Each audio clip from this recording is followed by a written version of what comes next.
আমাদের এখানে আপনারা জানেন যে 4টা হল, তার মধ্যে এইবার বিশ্ববিদ্যালয়ে আমরা প্রথম যারা দৃষ্টি প্রতিবন্ধী তাদের জন্য আমরা ব্রেল পদ্ধতি, এই যে আপনারা যে ব্যালট পেপার নাম শুনেছেন যে 5টা যোগ 1টা, সেটাকে আমরা ব্রেইলে ট্রান্সফার করেছি। এটা খুব অনন্য সাধারণ একটা দৃষ্টান্ত। আমরা জানি না এর আগে কোনো ছাত্র সংসদ নির্বাচনে এরকম হয়েছে কিনা, আমাদের জানা নেই, বা হয়তো উন্নত দেশে হতে পারে। উনি দুজন দিয়েছেন, আর একজন সাক্ষাৎকার দিতে ইচ্ছুক না, উনি পুরো ব্রেইলে দিয়েছেন, উনি ব্রেইল পড়তে পারে। আর আমাদের সঙ্গে ডক্টর তারেক আছেন, উনি এই কেন্দ্রের দায়িত্বে। তো তারও অভিজ্ঞতা যদি জানতে চান এবং ওনার কাছে যদি আপনাদের কোনো প্রশ্ন থাকে বলেন। আচ্ছা, আপনার নাম বলেন এবং ভোট দেওয়ার অভিজ্ঞতা একটু ঘুরবেন। আপনার নাম আর অভিজ্ঞতা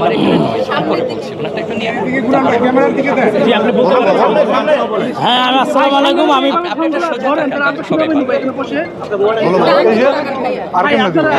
আসসালামু আলাইকুম, আমি ফারুক হাওলাদার, ইসলামিক স্টাডিজ বিভাগ, মাস্টার্স। আর হচ্ছে আমি এবার অনেক খুশি যে আমি আমার স্বাধীনতা আমি পেয়েছি। কারণ হচ্ছে আমি যে পদ্ধতি অ্যানালাইসিস করি সেটা হচ্ছে ব্রেল পদ্ধতি, যেটা লুইস ব্রেল আবিষ্কার করেছেন 1904 সালে।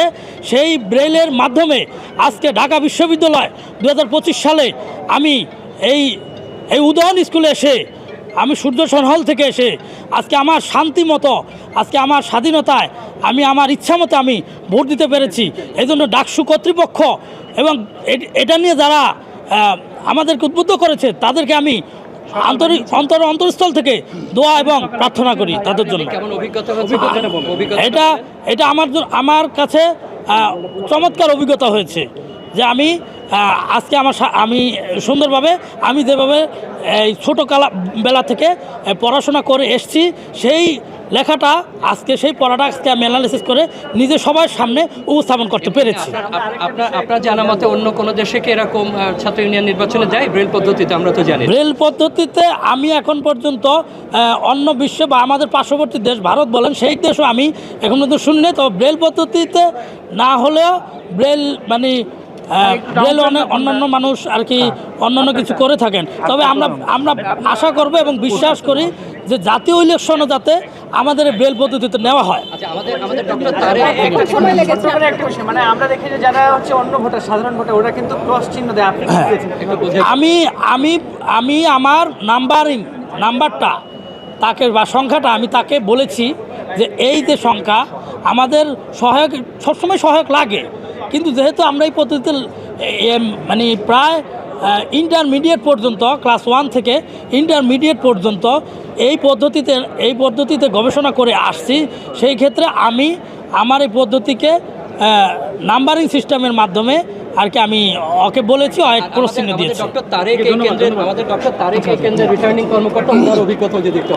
আচ্ছা, কোন প্রক্রিয়ায় আপনারা ভোট দিলেন? মানে উনি যেভাবে ব্রেইলের মাধ্যমে নাম্বারটা বলেছেন, আপনারা কিভাবে এটাকে অভিজ্ঞতা? আসলে যারা দৃষ্টি প্রতিবন্ধী, যাদের জন্য আমরা ব্রেইল পদ্ধতিটা ইন্ট্রোডিউস করেছি ঢাকা বিশ্ববিদ্যালয়ে। সো আমরা চেষ্টা করেছি যতটা সিম্পল রাখা যায়, কারণ আমাদের তো ওদের এমনিতেই তো ব্রেইল পদ্ধতিতে বলতে হয় যে আমি এইখানে ক্রস দেবো, এখানে ক্রস দেবো। সো আইদার ওরা ক্রস অথবা টিক যে কোনো একটা চিহ্ন যদি দিতে পারে, দ্যাটস এনাফ ফর আস। মানে আমরা যতটুকু সিম্পল করা যায় ওদের জন্য, কারণ এমনিতেই তো ওদের জন্য ব্যাপারটা কমপ্লিকেটেড। সো যতটুকু সিম্পল করা যায় ওইভাবে আমরা ভোটটা নিয়েছি।